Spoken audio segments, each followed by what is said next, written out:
Who is the biggest star in each UFC division? Flyweight, Brandon Moreno. Joshua Van holds the belt, but Moreno's four-fight rivalry with Davison Figueiredo built him into one of the most recognizable faces in the sport and one of Mexico's biggest UFC stars. At bantamweight, it has to be Sean O'Malley. Petr Yan may hold the belt, but O'Malley is by far the biggest star. The Marmite personality, the look, the social media following, he's one of the promotion's biggest attractions regardless of what's happening at the top of the division. For featherweight, it's Alexander Volkanovski, a former long-reigning champion who's still the face of the division. Reclaiming the belt has only cemented his legendary status and proved what a star he is. Ilia Topuria is still the biggest star at lightweight. Although he suffered his first loss, due to the brick fists and pure grit of Justin Gaethje, his star power hasn't dwindled. Topuria's toughness was on full display, and his massive following on all social media platforms shows just how big of a star he is.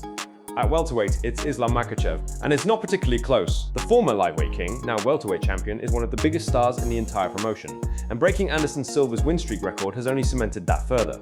Now, middleweight is a tough one. Both Israel Adesanya and Khamzat Chimaev have a case. Adesanya has the bigger legacy, years of championship-level fame and a style not seen since Anderson Silva. But Khamzat's rise has been ridiculous. His following exploded before he even became champion, and even after his first career loss, he remains incredibly popular. And as Izzy is coming towards the end of his career, I'll give this one to Khamzat. Light heavyweight is probably the hardest division to pick. Before moving up, Alex Pereira was the division's biggest star. Carlos Ulberg is the champion after knocking out Yuri Prochazka, but Yuri is still probably the biggest name here.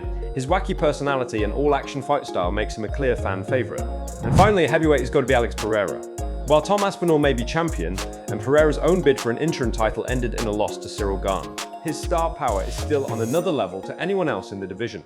He's already won UFC titles at two different weights, has millions more followers than either man currently holding gold at heavyweight, and that kind of star power doesn't evaporate after one fight.